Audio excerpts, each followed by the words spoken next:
বিগত 18টা বছর পর্যন্ত একটি স্বৈর শাসক জগদ্দল পাথর হয়ে আমাদের মাথার উপরে বসেছিল। এই সময়টাতে কত গালিগালাজ করলো ইসলামপন্থীদেরকে। তাদের বিরুদ্ধে যারাই কথা বলতো, চুরির বিরুদ্ধে, দুর্নীতির বিরুদ্ধে, তাদের সবাইকে অনেক গালির মধ্যে এটাও ছিল এগুলো হলো পাকিস্তানের দালাল। কথা বলে না? কোন দেশের দালাল? পাকিস্তানের দালাল।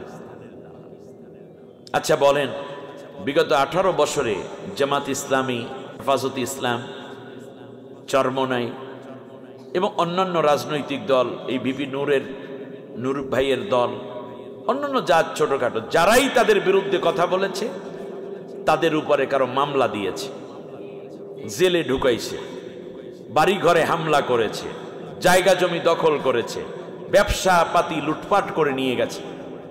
আপনারা বলেন রিমান্ড দিয়েছে, রিমান্ড দেয় নাই? এমন কি গুম করেছে, খুন করেছে, হাত পায়ে গুলি করেছে, আয়না ঘরে ঢুকিয়েছে, এমন কি কাউকে কাউকে ফাঁসিও দিয়েছে। কিন্তু এখন আমার জিজ্ঞাসা, এত নির্যাতন করেছে, কেউ কি পাকিস্তান পালাই গেছে? না, আমার জ্ঞানীদের জন্য সরল জবাব দিবেন, কেউ কি পাকিস্তান পালাই গেছে? জামাত ইসলামী, বিএনপি, হেফাজত, চরমনাই, অন্যান্য খেলাফত মজলিস, খেলাফত আন্দোলন হতে শুরু করে যত দল আছে বাংলাদেশের, কেউ কি পাকিস্তান পালাই গেছে? তাহলে বোঝা যায় বাংলাদেশে পাকিস্তানের কোনো দালাল নাই। থাকলে তো পালাই যাইত। কিন্তু ভারতের দালাল আছে বাংলাদেশে। কথা বলেন, আছে না নাই? বুঝলেন কেমনে? পালাই গেছে। অর্থাৎ যেই দেশে তুমি পালিয়েছ, তোমরা সেই দেশের দালালি করেছো এই দেশে।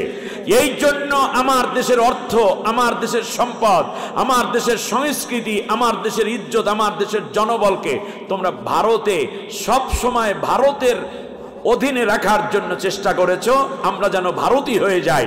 কিন্তু আমার দেশের স্বাধীন সার্বভৌমত্ব রক্ষা করা, স্বাধীনতার চেতনায় উজ্জীবিত যুব সমাজ জীবন দিয়ে প্রমাণ করেছে তারা জীবনের চেয়ে দেশকে ভালোবাসে, প্রাণের চেয়ে ইসলামকে ভালোবাসে।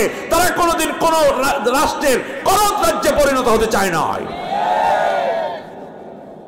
আল্লাহ তাআলা বলছেন, আমার অনেক বান্দাবান্দি আছে দুনিয়ায়, সমাজে, এলাকায়, কিন্তু আমি যাকে সবচেয়ে বেশি ভালোবাসি, সুবহানাল্লাহ, আমি আল্লাহ তাআলা যাকে পছন্দ করি, সিলেক্ট করি, চুজ করি, বাছাই করি, তাকেই কেবল আমার কোরআনের কাছে আসার জন্য রাস্তাকে সহজ করে দেই। আমি আল্লাহ তাআলা তাকে কোরআনের বন্ধু বানিয়ে দেই, কোরআনের খাদেম বানিয়ে দিই। সুবহানাল্লাহ। তাহলে আমরা যে আসতে পেরেছি, আমাদেরকে পছন্দ করেছেন কে? আর একটু জোরে বলেন, সবাই আওয়াজ দিয়ে বলেন না, কে? এই আয়াত যখন নাজিল হয়েছে, আসহাবে আজমাইন অঝোর ধারায় চোখের পানি ছেড়ে কেঁদেছেন। একদিকে আল্লাহর শুকরিয়া আদায় করেছেন, আল্লাহ তুমি আমাকে কোরআনের জন্য কবুল করেছো। অপরদিকে তাদের অন্তরে একটা বড় ভয় ছিল। আল্লাহ বলেন, আমি ইস্তিফা করেছি, বাছাই করেছি, পছন্দ করেছি। বাছাইয়ের বিপরীত শব্দ হলো ছাঁটাই। ছাঁটাই বোঝেন? ছাঁটাই মানে কি? বাদ দেয়া। আবু বকর রাদিয়াল্লাহু তাআলা আনহু মসজিদে নববীতে গড়াগড়ি খাচ্ছেন। হযরতে ওমর মসজিদের কোনায় গিয়ে মাথা নিচু করে ফোফাইয়া ফোফাইয়া কান্দে। হযরতে ওসমান রাদিয়াল্লাহু তাআলা আনহু মসজিদে নববীর দরজা ধরে চোখের পানি ছেড়ে কান্দে, নবীর সামনে থেকে একটু লুকাইয়া গেলেন। দুই একজন সাহাবী যারা এই আয়াতের মর্মার্থ বুঝে উঠতে পারেননি, তারা বলতেছে এতে কান্নার কি হলো? হযরতে আবু বকর দৌড়ে এসে আল্লাহর নবীর হাতটা নিজের বুকের মধ্যে চেপে ধরে বলল, ইয়া রাসূলুল্লাহ, আমার জন্য দোয়া করুন, আল্লাহ রাব্বুল আলামিন যেন বাছাইদের মধ্যে রাখেন, কোনোদিন যেন ছাঁটাইয়ের মধ্যে ফেলে না দেন। সুবহানাল্লাহ। বাছাই করো। বাছাই করলেন আল্লাহ তাআলা সালমান ফার্সিকে। মক্কা থেকে ৬,৫০০ মাইল দূরে। কত? আর ছাঁটাই করলেন আল্লাহ তাআলা আপন চাচা আবু লাহাবকে। আপনি কি বুঝতে পারেন জিনিসগুলো? বাছাই করলেন আল্লাহ রাব্বুল আলামিন। রাসূল সাল্লাল্লাহু আলাইহি ওয়াসাল্লামের ঘরে থাকা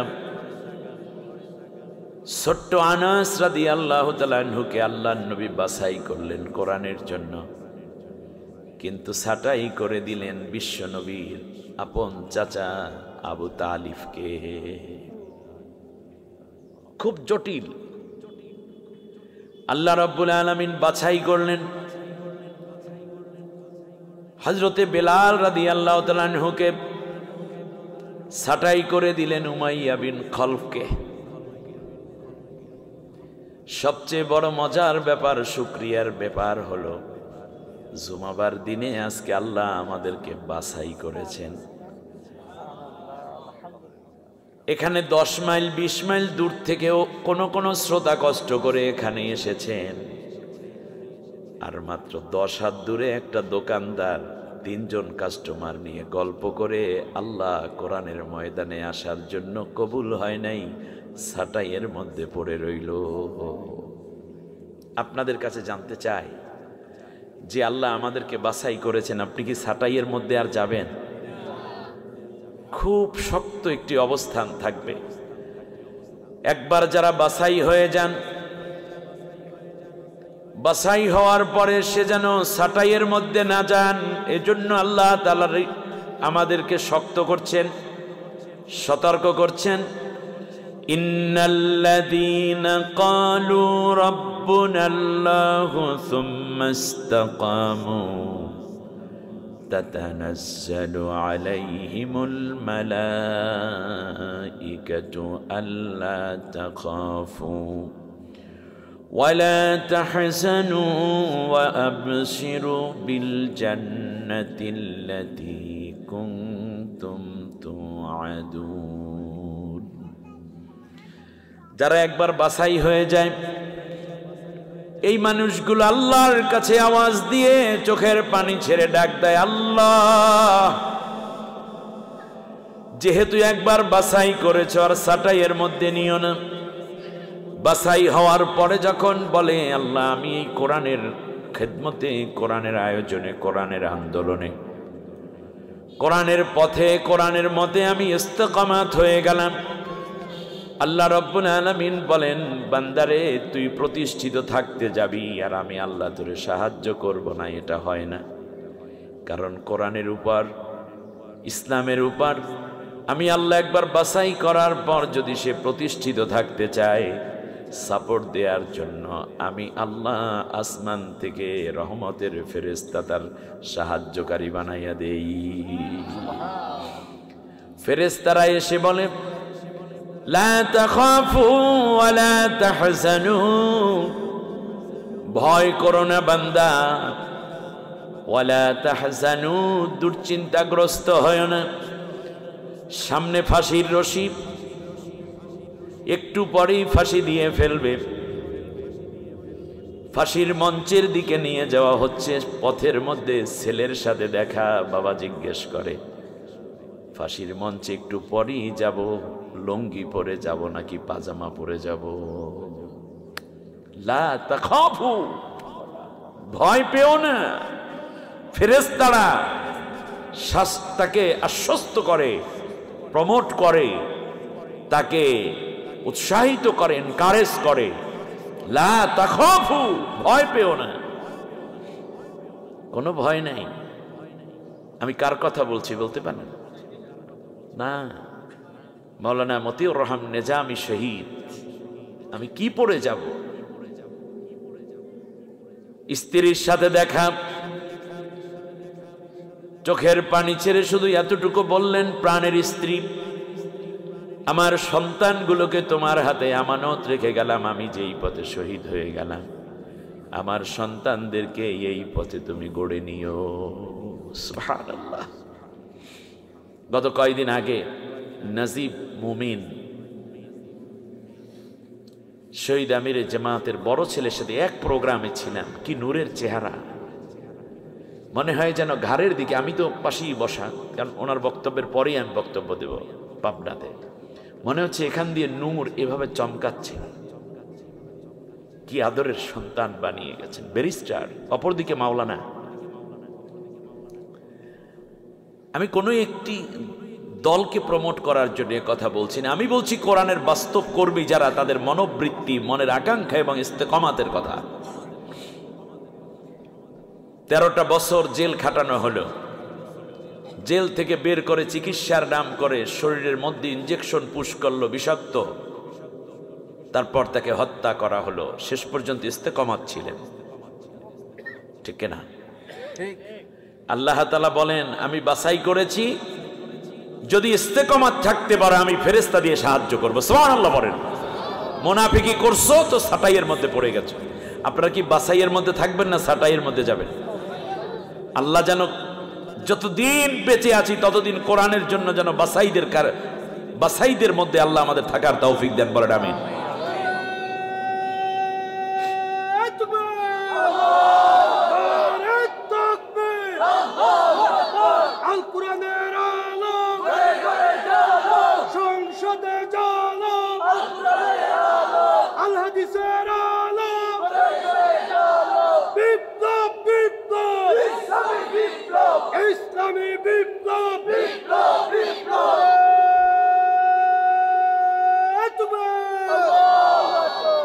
আল্লাহ রাব্বুল আলামিন বলেন ফেরেশতারা এসে শুধু এতটুকু বলি শেষ করে না, বরং বলে দেয় ওয়া আবশিরু বিল জান্নাতিল্লাতী কুনতুম তুআদুন, আমি তোমাদের জন্য, আমরা তোমার জন্য জান্নাতের সুসংবাদ নিয়ে এসেছি।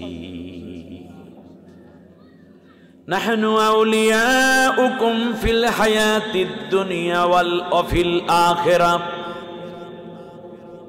ও আল্লাহর কোরআনের সাথী, আল্লাহর খাদেম, আল্লাহর কোরআনের মুজাহিদ, তোমাকে ফাঁসির মঞ্চে রেখে আমরা পালিয়ে যাব না, তোমাকে রাস্তার মধ্যে কোরআনের আন্দোলনের শামিল রেখে আমরা পেছন দিক থেকে সরে যাব না, বরং আমরা তোমার সাথে আছি দুনিয়ায়, সাথে আছি মৃত্যুতে, সাথে থাকব জান্নাত পর্যন্ত। সুবহানাল্লাহ। প্রিয় বন্ধুগণ, এত সহজ নয়। কোরআনের পথে আসা যত সহজ, কোরআনের আন্দোলনে শেষ পর্যন্ত টিকে থাকা তার চেয়ে অনেক কঠিন, ঠিক না? আসুন আমরা আজ এজন্য কোরআনের জায়গা থেকেই কথা বলতে চাই। আল্লাহ যেন আমাদেরকে কোরআনের সাথী হওয়ার তৌফিক দান করেন, বলেন আমিন। এখন কোরআনের কাছে যারা আসলো না তাদের ব্যাপারে আল্লাহ কি করলেন? আমার একটা বক্তব্য না, এখানে উলামায়ে কেরাম আছেন। আল্লাহ রাব্বুল আলামিন বলেন শোনো, কোরআনের কাছে যারা নাই তাদের অবস্থা শোনো। ومن يعش عن ذكر الرحمن نقيض له شيطانا فهو له قرين, কোরআনের দিক থেকে যারা দূরে চলে যাবে আমি আল্লাহ রাব্বুল আলামিন একটা শয়তানকে তাদের সাথী বানাইয়ে দেই। নাউজুবিল্লাহ। আমার বক্তব্য এটা, আমার কথা। সূরা যুখরুফ আয়াত নম্বর 36। এক গ্লাস পানি দিয়ে রাখো। কোরআনের সূরার নাম কি বলেন?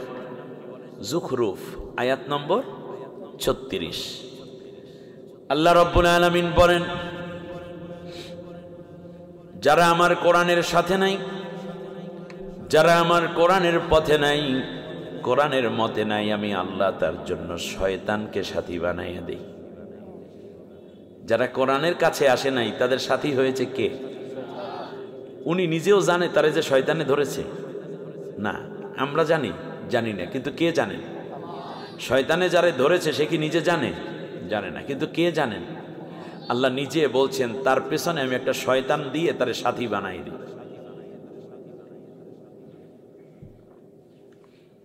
ওয়া ইন্নাহুম লায়াসুদ্দুনাহুম আনিস সাবিলি, এরপরে শয়তান তাকে আমার পথ থেকে গোমরাহ করে দেয়। ওয়া ইয়াহসাবুনা আন্নাহুম মুহতাদুন, আর সে মনে মনে ভাবে আমি তো হেদায়েতের উপরেই আছি।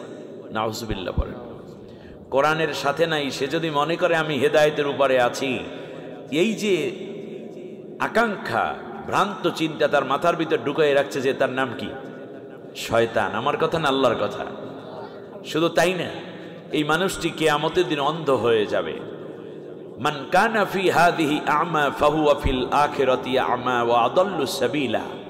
আল্লাহ বলছেন যারা কোরআন থেকে অন্ধ থাকবে, পরকালে তাকে অন্ধ বানাইয়ে দেব, তার জন্য কোনো পথ, সঠিক পথ পাবে না।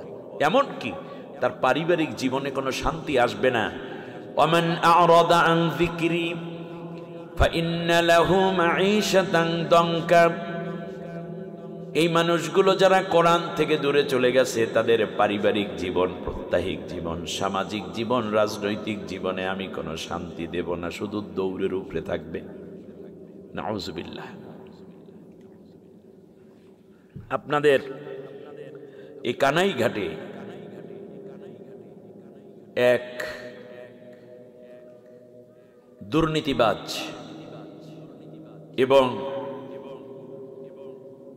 ঘুষখোর প্রকৃতির বিচারপতি নামের কলঙ্ক কালামানিক পালিয়ে যাওয়ার সময় ধরা পড়েছিল, ঠিক না?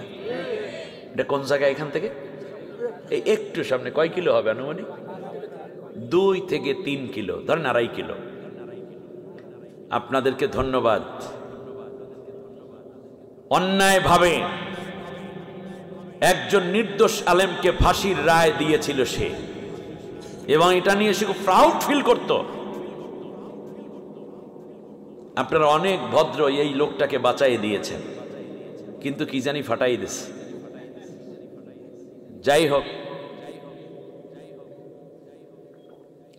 যাওয়ার সময় দেখলাম পালানোর সময় কলা পাতার উপর শোয়াইয়া দিয়েছে আল্লাহ তাআলা। শুধু এইটা,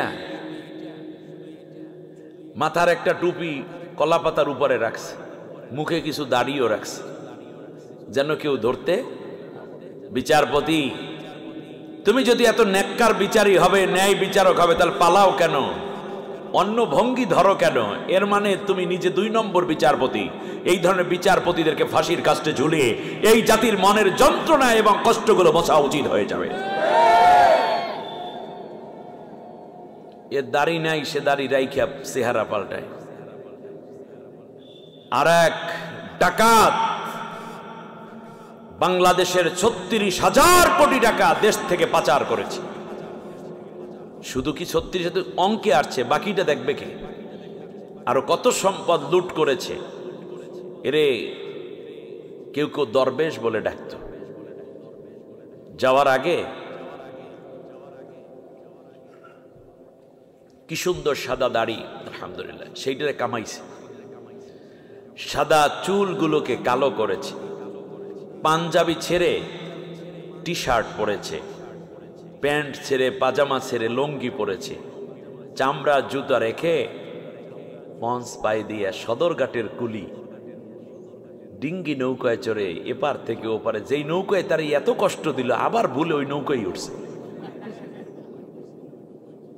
যে নৌকা তারে চোর বানিয়েছে, দুর্নীতিবাজ বানিয়েছে, দেশদ্রোহী বানিয়েছে, যেই নৌকা তাকে ডাকাত বানিয়ে মানুষের বুকে গুলি চালাতে প্রলুব্ধ করেছে, ক্ষমতার মোহ যাকে পাগল বানিয়ে দিয়েছে, যেই নৌকা, সেই নৌকায় আবার উঠছে।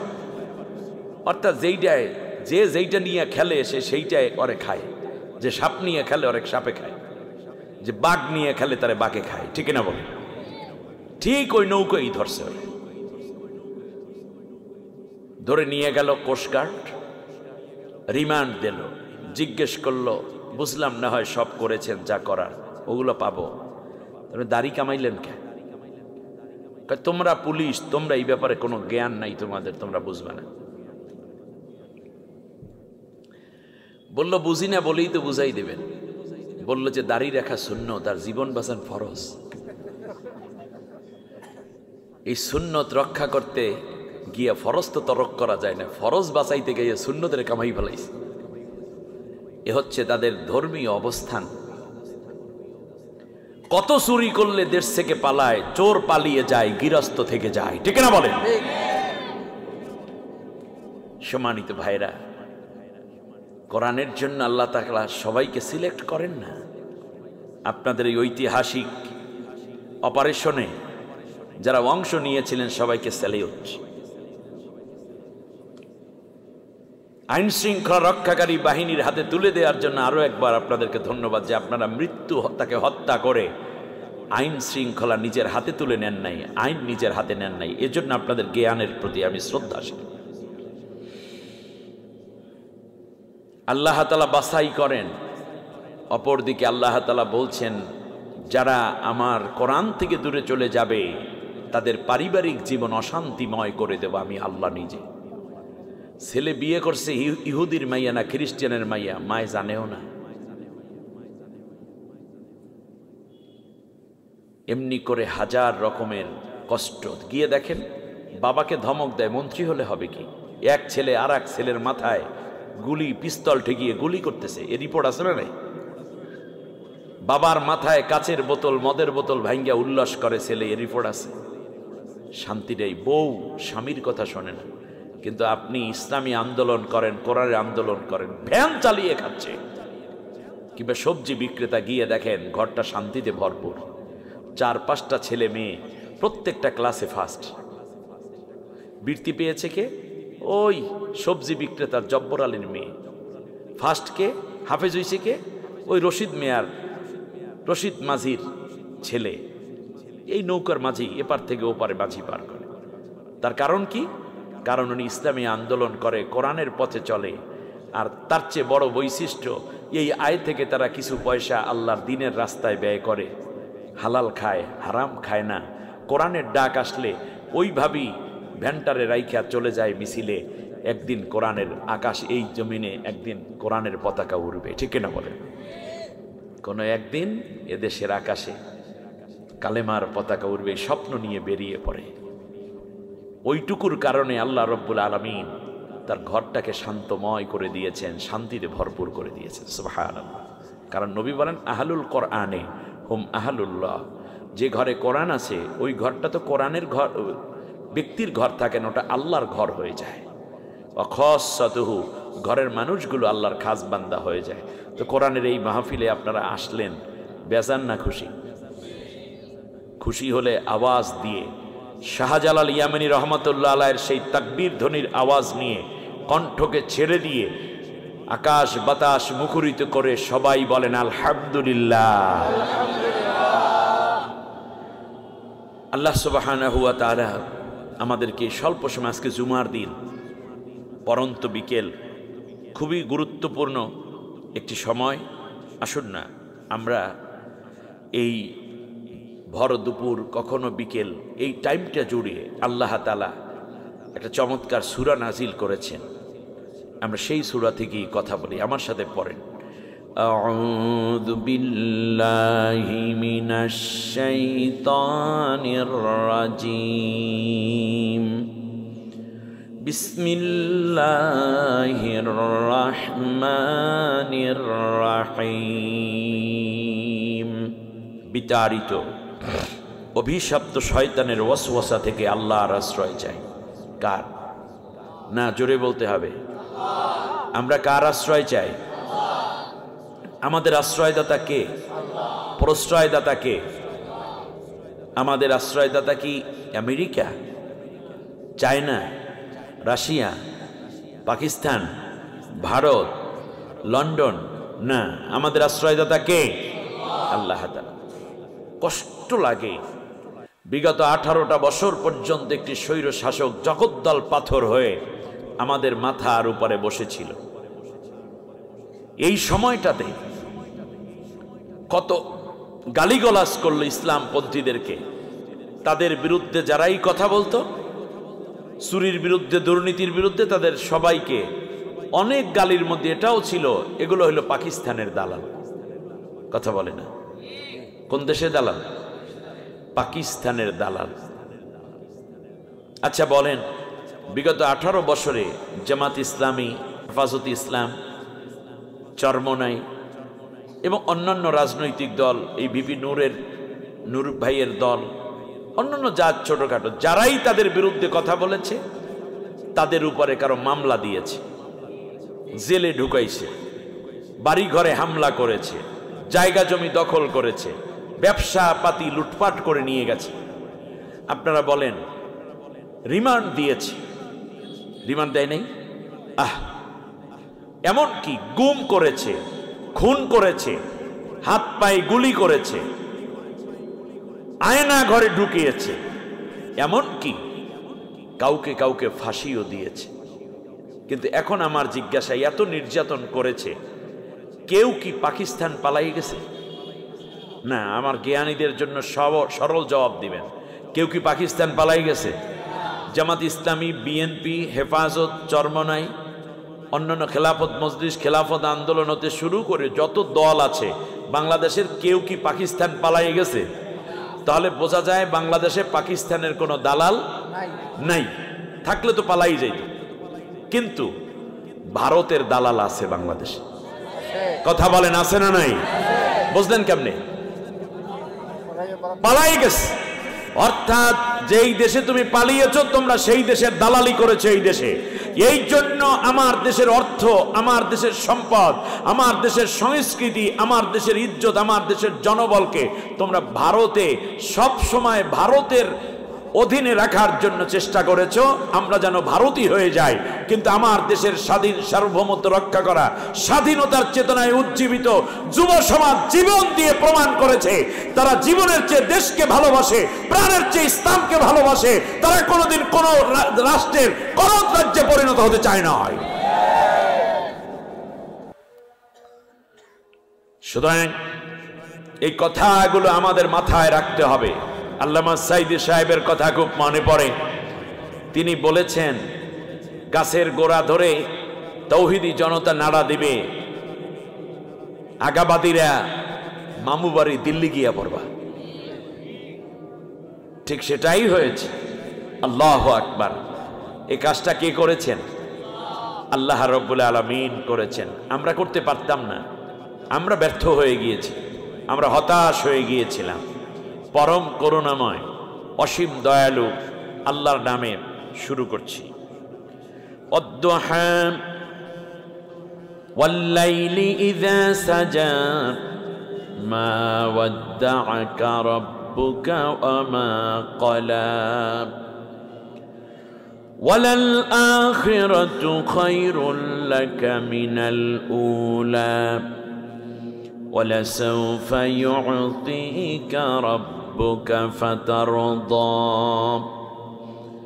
ألم يجدك يتيما فآوى ووجدك ضالا فهدى ووجدك عائلا فأغنى فأما اليتيم فلا تقهر وأما السائل فلا تنهر وأما بنعمة ربك فحدث آمنت بالله। অর্থ হচ্ছে ভর দুপুরের কসম। সুবহানাল্লাহ। আলো যখন ছড়িয়ে চারদিকে আলোকোজ্জ্বল করে ফেলে, ঝলমলে দিবস, এই সময়টার কসম। রাতের কসম, রাতের শপথ যখন তা গহীন অন্ধকারে আচ্ছাদিত হয়ে পড়ে। হে রাসূল, তোমার আল্লাহ তোমাকে ভুলেও যান নাই, তোমার রব তোমাকে ছেড়েও দেন নাই। সুবহানাল্লাহ। আহ, কত প্রশান্তির কথা। ওয়ালাল আখিরাতু খায়রুল লাকা মিনাল উলা। বর্তমান পরিবেশ পরিস্থিতির চেয়ে পরবর্তী সময় তোমার জন্য বড়ই কল্যাণ নিয়ে আসবে, কল্যাণময় হয়ে উঠবে তোমার বর্তমানের চেয়ে পরবর্তী সময়টা। তোমার রব তোমাকে এত বেশি দিবেন, খুব কম সময়ের ব্যবধানে এত বেশি নেয়ামত দিবেন, তুমি দারুণ খুশি হয়ে যাবে। তুমি হতাশ হও কেন হে রাসূল? তুমি কি ভুলে গেছ আমি তোমাকে পেয়েছিলাম ইয়াতীম অবস্থায়, অসহায় অনাথ অবস্থায় পেয়ে আমি তোমাকে আশ্রয় প্রশ্রয় দিয়ে তোমাকে বড় করে তুলেছি। সুবহানাল্লাহ। আমি তোমাকে পেয়েছিলাম হেদায়েতের জন্য পাগল পারা অবস্থায়, সেই অবস্থায় আমি তোমাকে কোরআন নাজিল করে সত্য পথের দিশা দান করেছি। আমি তোমাকে পেয়েছিলাম দারিদ্রতার এক কঠিন করাল গ্রাসে নিমজ্জিত হওয়ার ক্রান্তিকালে, কিন্তু আমি আল্লাহ রব্বুল আলামিনই তোমাকে ধনী করে দিয়েছি। অতএব তুমি ইয়াতিমকে ধমক দিবে না, ইয়াতিমের প্রতি কঠোর হবে না, আর কেউ যখন তোমার কাছে কিছু চেয়ে বসে তুমি তাকে ধমক দিয়ে শূন্য হাতে খালি ফিরিয়ে দিবে না। আমি তোমার উপরে যে নেয়ামত দিয়েছি তা মানুষের কাছে প্রকাশ করে দিবে। সুবহানাল্লাহ। আমি একেবারে শেষ আয়াতটি নিয়ে যদি কথা বলি, যখন নেয়ামতের কথা আসে তখন আমরা নেয়ামত বলতে একটা জিনিস বুঝে ফেলি, সেটা হচ্ছে এই পানি একটা নেয়ামত, চোখ দুইটা নেয়ামত, আমাদের সূর্যের আলো নেয়ামত, গাভীর দুধ নেয়ামত, ধান চাল নেয়ামত, স্ত্রী সন্তান এগুলো নেয়ামত, সম্মান ইজ্জত নেয়ামত। বিশ্বাস করুন এগুলো নেয়ামত তো অবশ্যই, কিন্তু আল্লাহ তাআলা নেয়ামত বলতে কোরআনে যতগুলো আয়াত দিয়েছেন প্রত্যেকটা জায়গায় আল্লাহ নেয়ামত দ্বারা কোরআনকে ইন্ডিকেট করেছেন। একটু ভালো করে বুঝুন নেয়ামতটা কিভাবে হয়।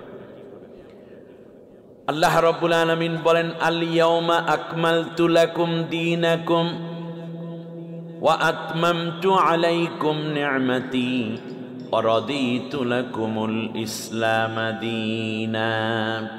এই আয়াত আপনারা জানেন। আল্লাহ তাআলা বলছে, আল ইয়াউমা আকমালতু লাকুম দীনাকুম, আমি তোমাদের দ্বীন তথা ইসলামকে আজকে পূর্ণতায় দিয়ে দিলাম। ওয়া আতমামতু আলাইকুম নি'মাতি, আর এই কোরআন নামক নেয়ামতকে আমি আল্লাহ তাআলা পরিসমাপ্তি পূর্ণতায় পৌঁছে দিলাম। সুবহানাল্লাহ বলেন। আর ইসলামকে তোমাদের জন্য জীবন ব্যবস্থা দিয়ে আমি আল্লাহ সন্তুষ্ট হয়েছি। তাহলে এখানে নেয়ামত দ্বারা কি বোঝায়? না আরো জোরে বলবেন। এখন আল্লাহ রাব্বুল আলামিন বলেন, শোনো দুনিয়ার মানুষেরা, এবার শোনো দ্বিতীয় নেয়ামতের আয়াত, সুম্মা লাতুসআলুন্না ইয়াওমাইযিন আনিন নাঈম। নেয়ামত সম্বন্ধে অবশ্যই তোমরা জিজ্ঞাসিত হবা। কি হবা? জিজ্ঞাসিত হবা। সেই নেয়ামত কোন নেয়ামত সম্বন্ধে? কি আমি পানি কয় গ্লাস পান করলাম, হাইড্রোজেন অক্সিজেন মিলিয়ে পানি হয়েছে 2:1 আনুপাতিক হারে মিলিয়ে, এটা জিজ্ঞেস করবেন যে দেখ কত সুন্দর পানি পান করাইছি, তোমার হায়াত দিছি, এইগুলো জিজ্ঞেস করবে? এটা নয়, বরং আমরা এবার চলে যাই সুম্মা লাতুসআলুন্না, অবশ্যই তুমি জিজ্ঞাসিত হবে। লাম তাকিদ নুনে সাকিলা, জিজ্ঞাসিত হবে। ঠিক তার বিপরীতে এর সাথে আমরা লিঙ্ক দিয়ে আরো কিছু আয়াত যোগ করি, দেখবেন সেখানে কোরআন সম্বন্ধে আল্লাহ জিজ্ঞাসিত করবেন। যেমনটা আল্লাহ তাআলা বলছেন,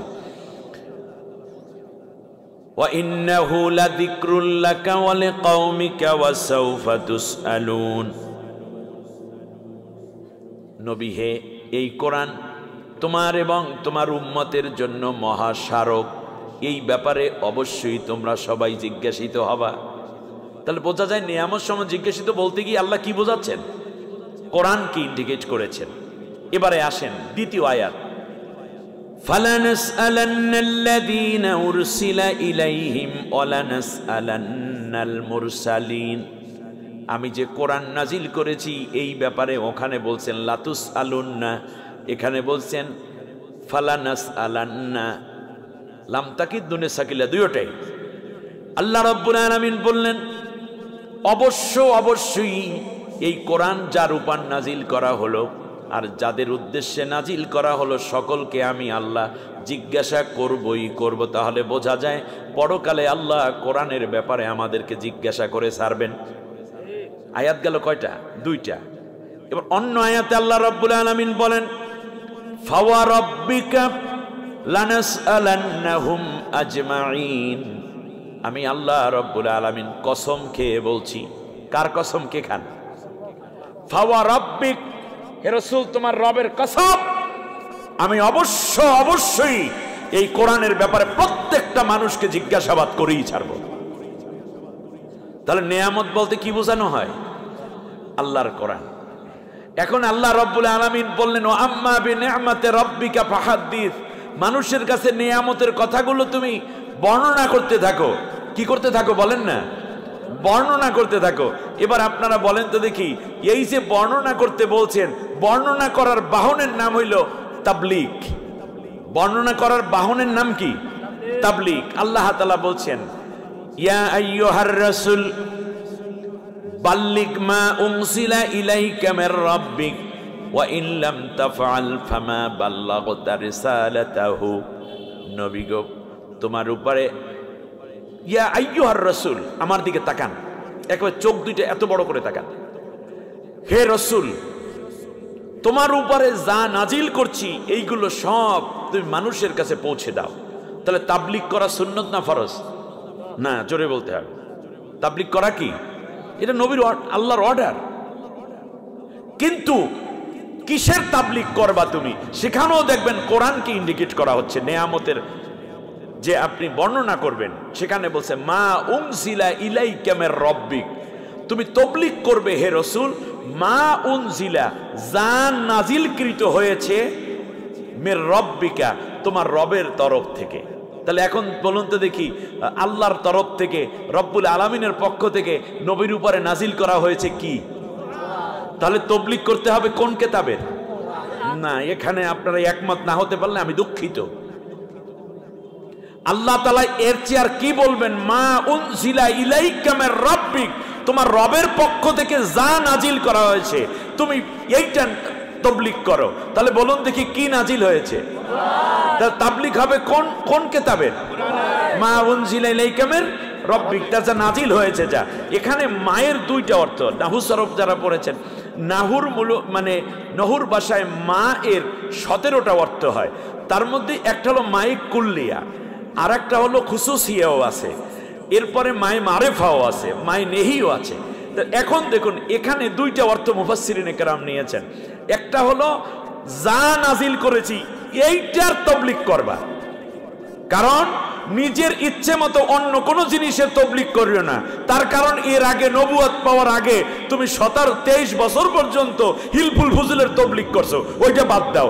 এখন থেকে আমি যা নাজিল করি সেইটার তাবলীগ করো। মা উনজিলা ইলাইকা মির রাব্বিক, যা নাজিল করেছি সেইটার তাবলীগ করো, অন্য কিছুর তাবলীগ করতে যাইও না। কারণ নবীও বলেছেন বাল্লিগু, বাল্লিক আমরের সিগা ওয়াহিদ করা হয়েছে, আমরা হাজের মারুফের ওয়াহিদের সিগা বাল্লিক। কারণ নবীকে বলছেন তুমি তাবলীগ করো, বাবে তাফিল থেকে আসবে না, সররাফাইউ সররিফু সরফে সগীর থেকে। তাহলে হলো কি? তুমি তাবলীগ করো। তাবলীগ করো কিসের? মা উনজিলা ইলাইকা মির রাব্বিক। এখন নবী আর এটা জমা করছেন আমর দিয়া, বাল্লিগু আন্নি ওয়ালাউ আয়াত, আমার উম্মতেরা সবাই তাবলীগে বাইরে যাও, সবাই তাবলীগ করো, যদি একটা আয়াতও জানা থাকে। আয়াত থাকে কোথায়? না, এই মরা মানুষের সামনে আগেও ওয়াজ করতে পারতাম না, এখনো পারবো না। আপনারা বলেন দেখি, আয়াত কয় কোনটাকে? মুরব্বির লেখায় একটা বাক্যকে কি আয়াত বলে? আমার লেখা একটি আয়াতকে কি বাক্য বলে? রাসূল সাল্লাল্লাহু আলাইহি ওয়াসাল্লামের লেখায় একটি বা বলা একটি বক্তব্যকে কি আয়াত বলে? আয়াত বলে কাকে? অমিন আয়া, আল্লাহ তাআলা নিজে বলছেন আয়াতুম কিতাবিম মুবিন, বহুবার আল্লাহ বলছেন এগুলো আয়াত আয়াত আয়াত। সুতরাং আল্লাহ তাআলা বললেন বাল্লিক, তাবলীগ করো যা নাজিল করেছি, আর নবী বললেন একটা আয়াত পাইলো তাবলীগ করতে থাকো। কিন্তু আমাদের তাবলীগ আছে, কোরআনের তাবলীগ নেই। এই জন্য আল্লাহ সামনে গিয়ে বলছেন ওয়া ইল্লাম তাফআল ফামা বাল্লাগতা রিসালাতাহু, তুমি যদি আমি যা নাজিল করেছি এই কিতাবের বাইরে এই চিন্তার বাইরে অন্য কিছুর তবলিগ করো, তাহলে তুমি রিসালাতের দায়িত্ব পালন করো নাই, নবীর কাজ পালন করো নাই। অথচ আল্লাহর কোরআনের তবলিগ বাদ দিয়ে অন্যকে তার তবলিগ করে আমরা বলতেছি নবীওয়ালা কাজ করি। আপনার কথা, চিন্তা, আয়াত পুরো কন্ট্রাডিক্টিভ। আপনি মিলাইয়া নেন, দেখেন এখানে আল্লাহ পরবর্তী কথা বললেন, মায়ে খুসুসিয়া যদি বলি, মায়ে কুল্লিয়া অর্থে যদি হয়, তাহলে সেখানে বলা হচ্ছে যে শোনো নবী,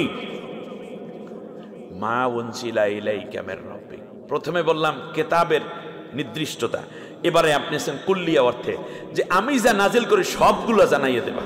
মা মানে কি? সব। এর মানে শুধু নামাজের কথা পৌঁছাবা না, তবলিগ করবা না, শুধু রোজা, শুধু হজ জাকাত না, অর্থনীতির যাও পৌঁছাই দেবা, রাজনীতির যাও পৌঁছাই দেবা, আন্তর্জাতিক নীতির পৌঁছাই দেবা, জেহাদ ফি সাবিলিল্লাহটা পৌঁছাবা, কেতাল ফি সাবিলিল্লাহর কথা পৌঁছাবা, যুদ্ধ আসলে যুদ্ধের কথা বলবা, হত্যার কথা আসলে হত্যার কথা পৌঁছাবা, যদি আমার আইনের কথা আসে আইনের কথা পৌঁছাবা, সুবিধা মতো দেখা দেখা কিছু আয়াত পৌঁছাবা তা হবে না। যা নাজিল করি সবগুলা বিশ্ববাসীর সামনে উপস্থাপন করে দাও।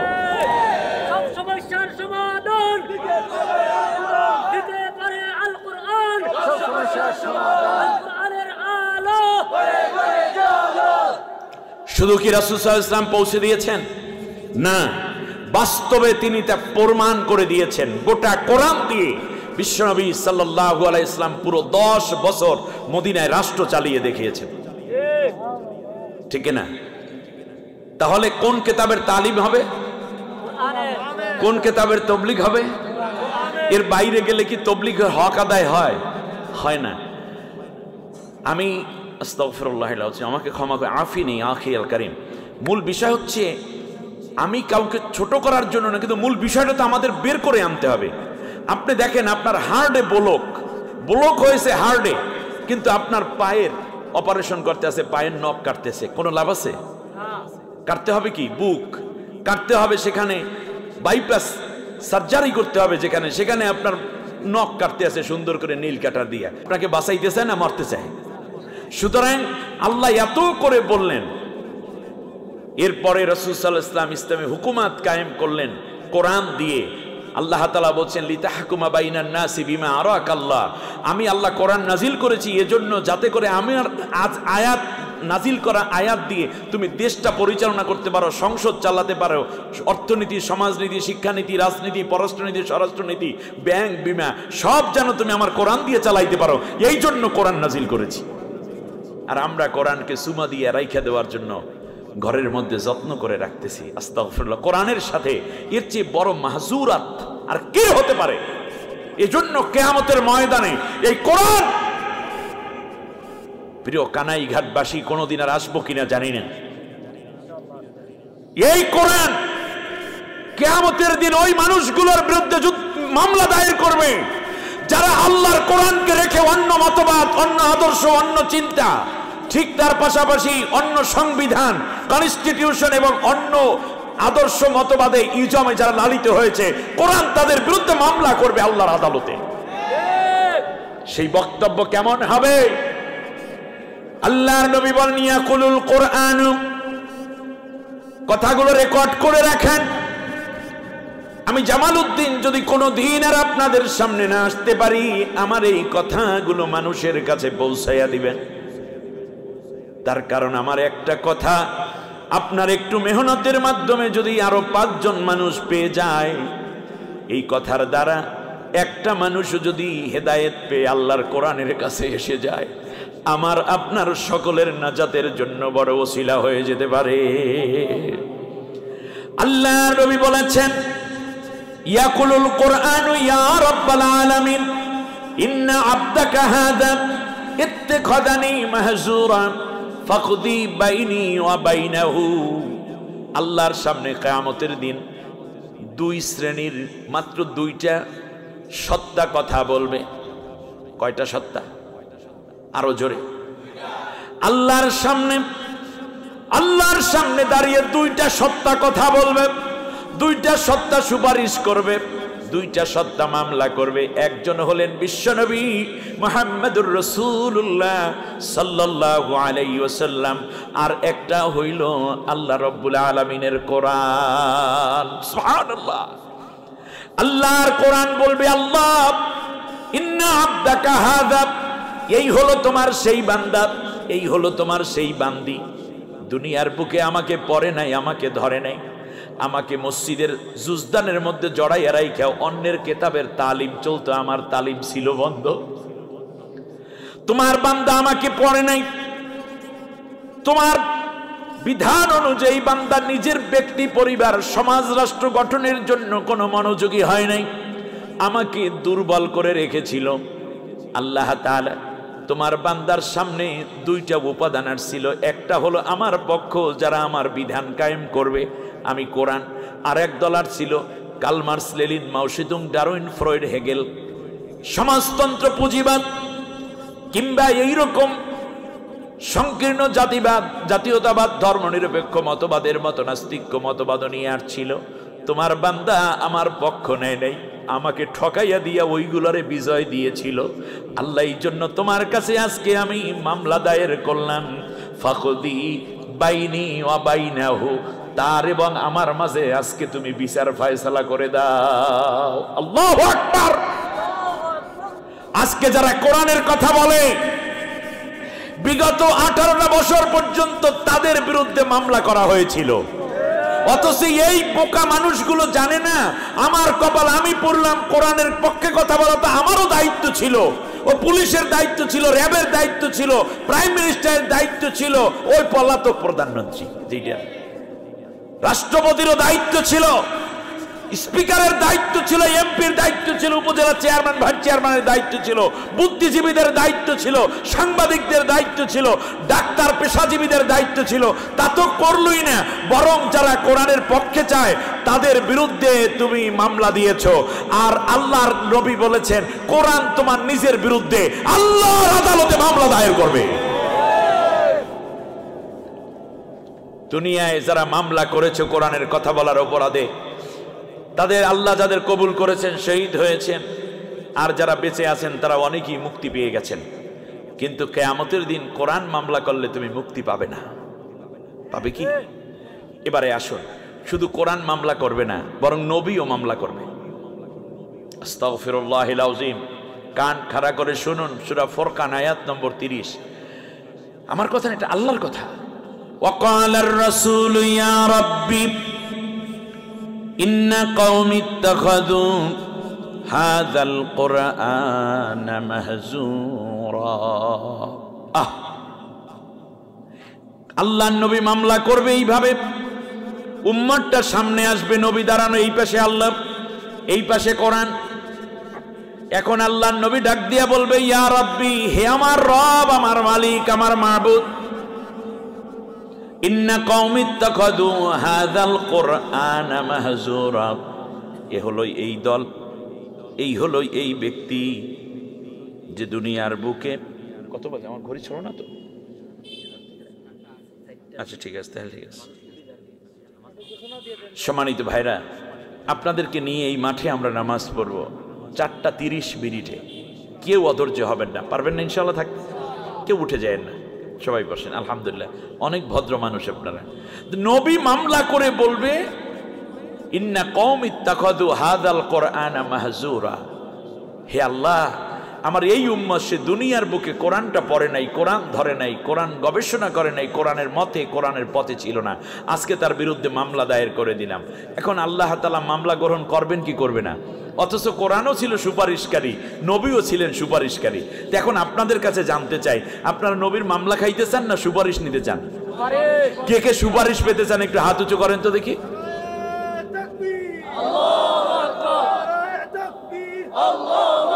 আল্লাহ তুমি কবুল করো, বলেন আমিন। ব্যাস গেল এইটা। এখন আল্লাহ তাআলা কোরআনের মামলা, নবীর মামলা নেওয়ার পর রিপোর্টটা কি দিবেন তাও কোরআনে বলে দিয়েছেন আল্লাহ।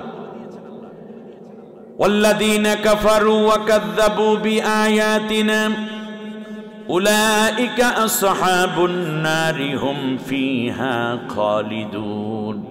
আল্লাহ রাব্বুল আলামিন বলেন, নবীর মামলা পাইলাম আর কোরআনের মামলা পাওয়ার পর আমি সিদ্ধান্ত দিয়ে দেব, এরে ধইরা জাহান্নামে নিয়ে যাও, কোনো দিন আর সে জান্নাতে যেন আসতে না পারে অনন্তকাল। আল্লাহ তাআলা তা এই কথাটাকে এস্টাবলিশ করেছেন পরের অন্য আয়াতে। আবার বলছেন ওয়ালা ইয়াদখুলুনাল জান্নাতা হাত্তা ইয়ালিজাল জামালু ফি সামবিল খিয়াত, সুয়ের ছিদ্র দিয়ে উট প্রবেশ করা যেমন অসম্ভব, যারা আমার কোরআনের সাথে নাই তারা জান্নাতে যাওয়া তেমনই অসম্ভব।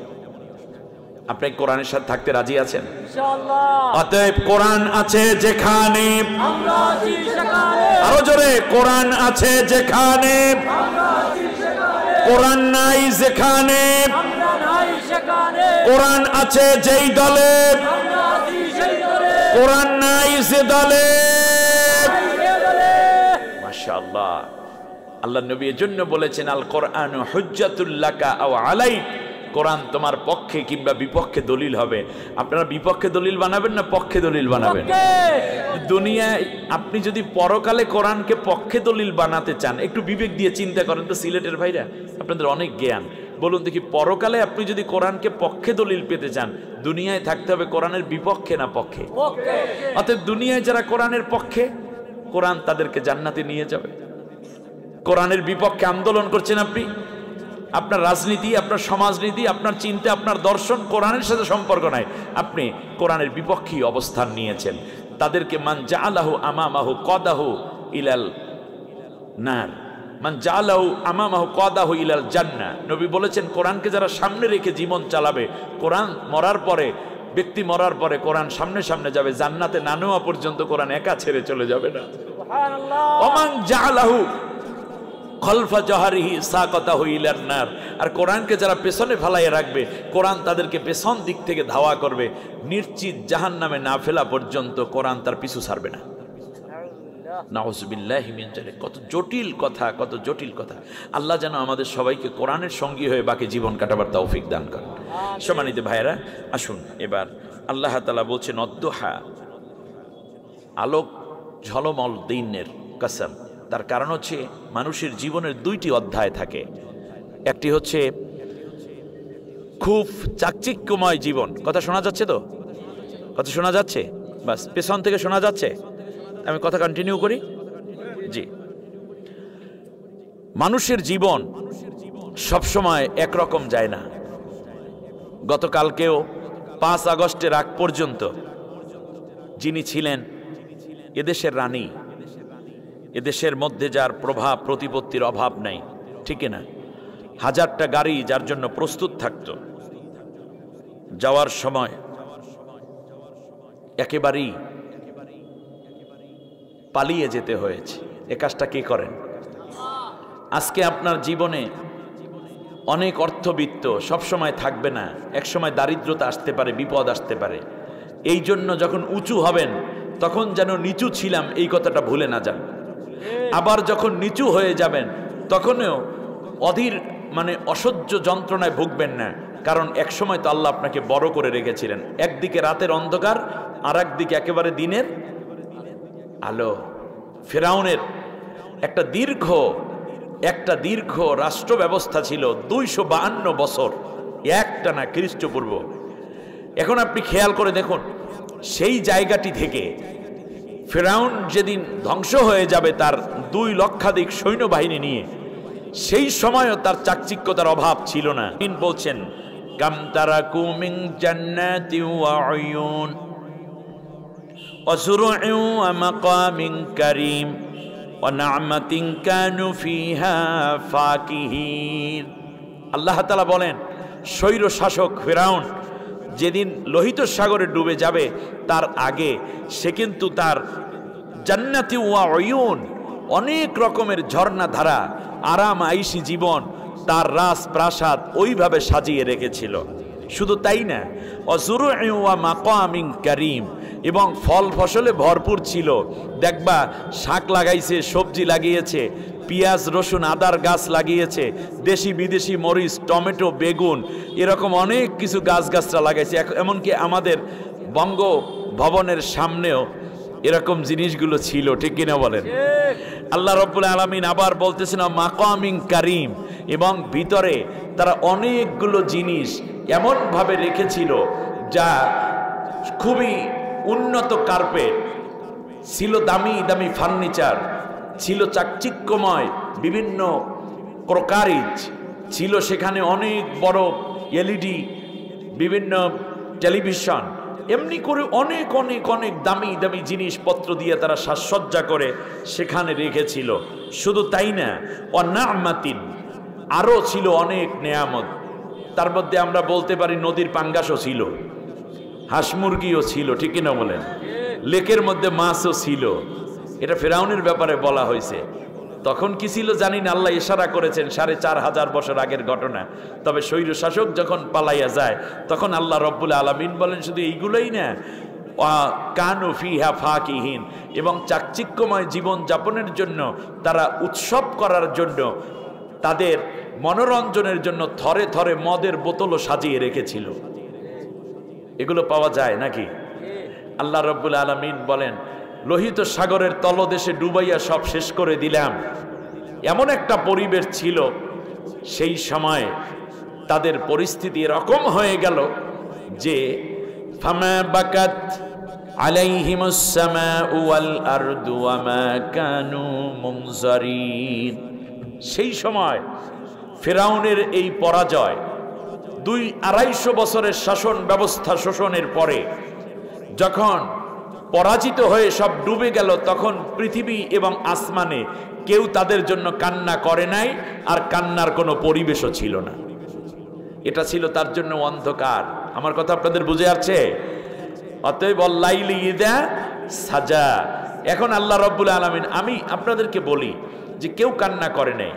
ফেরাউনের সবচেয়ে বেশি যে কান্নার কথা, তা তো স্ত্রী কান্নার কথা। বলেন তো ফেরাউনের স্ত্রীর নাম কি? সে কি কানবে? সে তো আগেই আল্লাহ তাকে জান্নাতে নিয়ে গেছে। সুবহানাল্লাহ পড়বেন না? তাহলে বলতে পারেন যে হুজুর, তাহলে অন্যান্য সৈন্যবাহিনী 2 লাখ মানুষ, তাদের 2 লাখ বাবা মাও তো আছে, বাচ্চা আছে, ছেলে সন্তান আছে, স্ত্রী আছে, তারাও কান্দে নাই? না, কান্না করে নাই। কারণ ফেরাউনের দুঃশাসনের কারণে অতিষ্ঠ হয়ে ওই পুলিশদের মন মগজ এমন তৈরি করা হয়েছিল, ঘরের মধ্যে গিয়ে বাবা মাকে সম্মান করতো না। এই জন্য ওই বিরোধী দলের কিংবা আলেম ওলামাদেরকে পিটাইতে পিটাইতে, ওই দাড়ি পাকা চুল পাকা মানুষদেরকে পিটাইয়া পুলিশ এমন বদমেজাজ হয়ে গেছে, ও বুড়া মানুষ তার কাছে সম্মানের বিষয় মনে হয় না। ঘরে যাইয়া বাবা মাকে ওই রকম গলা ধাক্কা দিত, কারণ ব্রেইন ওয়াশ হয়ে গেছে। অন্য দলের মহিলাদেরকে পিটানো নির্যাতন করতে করতে ওই যে নিজের ঘরের বউরেও মনে করছে এটা পিট্টি খাওয়ারই একটা জিনিস। বউ কয় আল্লাহ তুমি আমাকে বিধবা করে দাও, কিন্তু এই স্বামীর কাছ থেকে সরাই দাও। পালাইয়াও যাইতেন, কারণ ফেরাউনের সৈন্য, বোঝেন না আপনি? সন্তানগুলোকে পিটাতাম, ওই বিরোধী দলের অন্যান্য ছাত্রদেরকে যেরকম পিটাইতো, ইয়াংদেরকে মনে করতো ওইগুলোর পিটাই। অর্থাৎ ওই রকম একটা যান্ত্রিক এক শ্রেণীর পুলিশ মন মগজি হয়ে গিয়েছিল। ফলে বাচ্চারা বলতে আল্লাহ আমাদেরকে এতিম বানাই দাও, কিন্তু এই বাবা আমাদের দরকার নেই। এই জন্য গোটা মিশরে ওরা যেদিন মরেছে সেই দিন কান্না করার মতো কেউ ছিল না। ওমা কানু মুনজারিন। পরের কথাটা আরো সুন্দর, যে কান্নার কোনো পরিবেশও ছিল না। আরে ভাই, কানতেও তো একটা পরিবেশ লাগে, ঠিক কিনা বলে? আমি ভাবছিলাম যে কমপক্ষে যে বুইনে হাত ধইরা যাইতেছে উনি একটু কানবে এনে। আমি স্ক্রিনশট দিয়ে দেখেছি যে দেখি কান্নার কোনো ভাব আছে কিনা, আল্লাহর আয়াত মেলে কিনা। দেখলাম যে না, কান্দে না। ভাবলাম যে মেয়েটাই কানবে মায়ের পরাজয়ের দিনে। মেয়ের একটু দরদি হয় না, নরদ দিলেন, কিন্তু মেয়েটাও হার্ড হার্টেড। পৃথিবীর কোনো নারী এত মানুষ হত্যা করতে পারে, এত আলেমদের উপর নির্যাতন করতে পারে, এত টাকা পাচার করতে পারে, এমনকি অবৈধ ক্ষমতায় থাকার জন্য দিনের ভোট রাত্রে দিতে পারে, পৃথিবীর কোন লেডি হিটলার পৃথিবীতে আছে কিনা আমার জানা না। কত নিষ্ঠুর আয়না ঘরের মতো জঘন্য নির্যাতন খানা তৈরি করতে পারে যে নারী, সে কি নারী? নারী কুলের কলঙ্ক। নারীদের বিদ্রোহ করা উচিত আগে। শুধু তাই না, আমি ভাবলাম যে কমপক্ষে ছেলেটাই মনে হয় কাঁদবে। কাঁদছে, কাঁদছে। ভাবছিলাম মেয়েটাই কাঁদবে। উম্মা পরের দিন হেতে ঠোঁট মালিশ দিয়ে তারপর সাংবাদিকদের সামনে জবাব দিচ্ছে যে আমার মায়ের এটা কোনো ব্যাপার না, তাকে নিয়ে ষড়যন্ত্র করা হচ্ছে। কেউ কান্না করে না তো করে কি? আল্লাহ তাআলা বলছেন ফাকুতিআ দাবিরুল কওমিল্লাযীনা যালামু ওয়ালহামদুলিল্লাহি রাব্বিল আলামিন। পৃথিবী থেকে যখন স্বৈর শাসকের বিদায় হয়ে যায় কেউ কান্না করে না, বরং সবাই খুশি হয়ে বলে আলহামদুলিল্লাহি রাব্বিল আলামিন। সূরা আনআমের 36 নম্বর আয়াত আপনি খুঁজে দেখেন, আল্লাহ তাআলা বলছেন যে স্বৈর শাসকের পতনের পর সবাই খুশি হয়ে কি বলে? আলহামদুলিল্লাহ। ইন্না লিল্লাহ না আলহামদুলিল্লাহ? আপনারা কি বলছিলেন? আলহামদুলিল্লাহ যারা বলছেন আল্লাহর একটু দেখাই দেন তো দেখি আলহামদুলিল্লাহর গ্রুপ কারা কারা। এই দেখেন সারা বাংলাদেশ ঘুরলাম, কোন জায়গায় ইন্না লিল্লাহ পড়ার লোক পাইলাম না। বিশ্বাস করে ওর বাবা মারা যাওয়ার পরেও ইন্না লিল্লাহ কেউ পড়ে নাই। দেখছেন এই ইতিহাস, জীবন্ত ইতিহাস ছিলেন। জানাজা পড়তে লোক হইছে 9 জন 7 জন হিন্দু। বাবা মারা যাওয়া ইতিহাস কথা বলে। আমরা এই নিয়ে কথা বলতে চাই না এজন্য, কিন্তু আল্লামা সাইদি সাহেবের হত্যার পরে জানাজাটা বাধা দিয়েছিল। কি খুব কষ্ট হয়েছে কারো?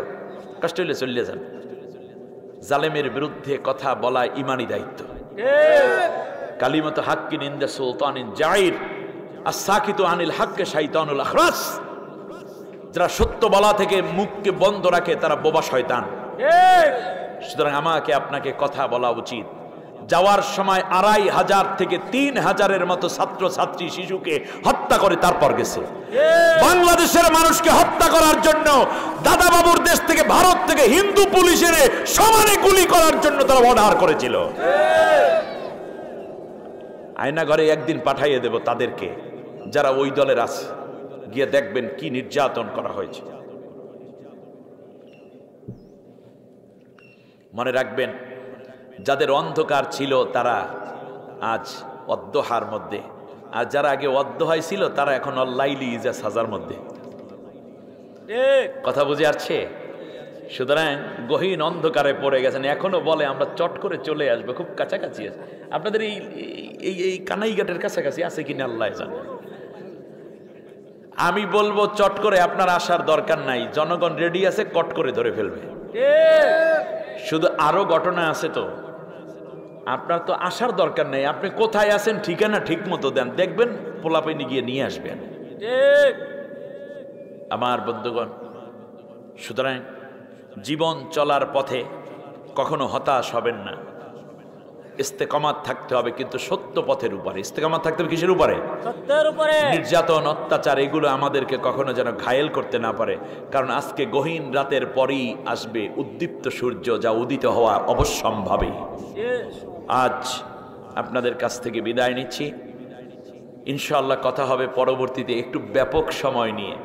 তাফসীরের আলোকে কথা বলতে গেলে একটু ব্যাপক টাইম দরকার। ইনশাআল্লাহ আপনাদেরকে আমি সময় দেব, যদি আল্লাহ রিজিকে রাখেন আবার আসবো, আবার দেখা হবে কোরআনের ময়দানে ইনশাআল্লাহ। আমি শেষবারে একটি হাদিস বলে আপনাদের কাছ থেকে বিদায় নিতে চাই। সেটা হচ্ছে রাসূল সাল্লাল্লাহু আলাইহি ওয়াসাল্লাম বলেছেন, এই পৃথিবীতে কিয়ামতের পূর্বে 2 শ্রেণীর উম্মত আমার আছে যাদেরকে আল্লাহ জাহান্নামের আগুন থেকে স্বাধীন করে দিয়েছেন। জাহান্নামের আগুন তাদেরকে স্পর্শ করবেই না। সুবহানাল্লাহ। আল্লাহর কাছে দোয়া করি আল্লাহ যেন আমাদেরকে সেই উম্মতি হওয়ার তৌফিক দেন। ইসাবাতানি মিন উম্মতি আহরাজাহুমাল্লাহু মিনান নার, ইসাবাতুন তাকজুল হিন্দা ওয়া ইসাবাতুন তাকুনু মাআ ঈসা ইবনে মারইয়াম আলাইহিস সালাম। 2 দল উম্মত যাদেরকে আল্লাহ জাহান্নাম থেকে স্বাধীনতা দিয়েছেন, তারা জান্নাতি মানুষ। এক দল হইল হিন্দুস্থানে একটা যুদ্ধ হবে ইসলামকে কেন্দ্র করে, ওই যুদ্ধে যারা অংশ নিবে তারা জান্নাতি। আর ঈসা আলাইহিস সালামের সাথে দাজ্জালের বিরুদ্ধে লড়াইয়ে যারা অংশ নিবে তারাও জান্নাতি। সেই যুদ্ধ হবে কখন তা আমরা জানি না। নবী 1450 বছর আগে বলেছেন, ভারতে কোনোদিন না এসি আল্লাহ নবী সাল্লাল্লাহু আলাইহি ওয়াসাল্লাম কোনোদিন ভারত আসছে? হিন্দুস্তানে আসছে? কিন্তু নবী বলেছেন। আপনারা কি মনে করেন হবে কি হবে না? হবে। সেই যুদ্ধের ব্যাপারে বিশ্বনবী স্পষ্ট করে যেই কথাটি বলেছেন যে শোনো, এই যুদ্ধে যারা অংশ নেবে তারাই জান্নাতে। আবু হুরায়রা রাদিয়াল্লাহু তাআলা আনহু হাদিস শুনে দাঁড়িয়ে বলল, ইয়া রাসূলুল্লাহ, আমাকে দোয়া করেন আল্লাহ রাব্বুল আলামিন যেন আমাকে ওই হিন্দুস্তানের যুদ্ধ পর্যন্ত বাঁচাই রাখে। তাহলে আমি, আমার সন্তান, আমার জান, আমার মাল, আমার পরিবার সবাই নিয়ে যুদ্ধের ময়দানে হাজির হব। শহীদ হয়ে গেলে জান্নাতি, বেঁচে গেলে গাজী হলে যতদিন বাঁচবো দুনিয়ায় জান্নাতি মানুষ হিসাবে বাঁচবো, আর মারা গেলে সাথে সাথে জান্নাত। নবীজি বলেছেন ওই যুদ্ধের সময় আমার উম্মত 3টা দলে ভাগ হবে। এক দল যুদ্ধে অংশ নিবে, তারা জান্নাতি। আর এক দল শুধু বলবে যে দেখি কি হয়, দেখি কি হয়। এক গ্রুপ আছে না নাই? খানকায় বসে, মসজিদে বসে, ওই বাজারে বসে বলবে, আর এবারে যুদ্ধ বাজে, ও দেখবি পারবে না, আমাদের ছেলেপান আছে না, আমরা ইসলামের পক্ষে, কিন্তু যুদ্ধে সে যাবে না। নবী বলেন এটা জাহান্নামী। এরা মুনাফিক। আর এক দল আছে যারা তলে তলে মুশরিকদের সাথে বন্ধুত্ব কইরা নিজেরাই মুসলমানদেরকে হত্যা করবে, ফাঁসি দেবে, নির্যাতন করবে, মামলা দেবে, হামলা করবে, চোরাগপ্তা হামলা কইরা ওই মুশরিকদের কাছে ভালো থাকার জন্য চেষ্টা করবে। অথবা তারা নিজেরাই এই মুসলমানদেরকে ধরাইয়া দেবে তাদের হাতে, ওই উম্মত জাহান্নামী। সেই গ্রুপটা কারা? নবী সাল্লাল্লাহু আলাইহি ওয়াসাল্লাম হাদিসের মধ্যে বলেছেন, লা তাকুমুস সাআতু হাত্তা তালহাকা কবাইলা মিন উম্মতি বিল মুশরিকিন ওয়া হাত্তা ইয়াবুদুনাল আসনাম। এমন একটা অবস্থা তৈরি হয়ে যাবে কিয়ামতের পূর্বে যে আমার উম্মতেরই একটা গ্রুপ তারা সমস্ত বন্ধুত্ব পাতাবে ওই মুশরিকদের সাথে, এমনকি এমন সম্পর্ক গড়বে শেষ পর্যন্ত তারা মিলে মূর্তি পূজা পর্যন্ত করবে।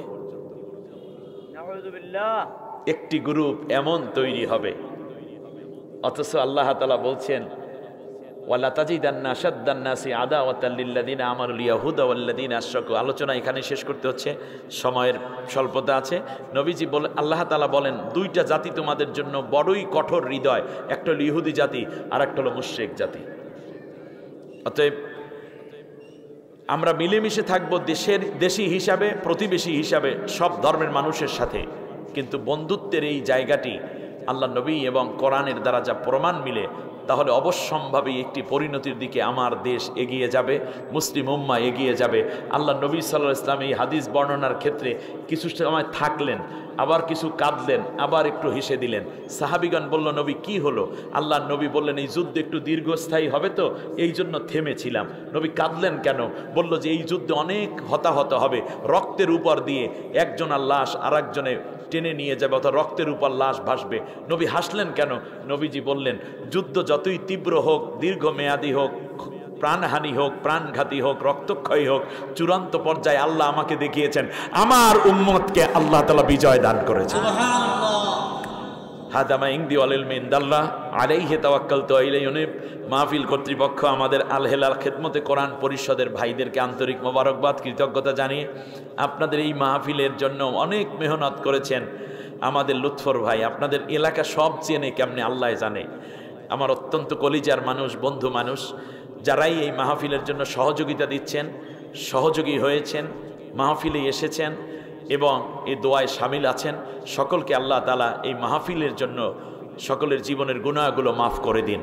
মাহফিলের বরকতে আল্লাহ তাআলা সকলকে ধনী করে দিন, যাতে দ্বীনের পথে আরও দান করতে পারেন সেই তৌফিক সকলকে নসিব করুন। আল্লাহ তাআলা এই মাহফিলকে আমাদের সকলের নাজাতের ওসিলা করে দিন।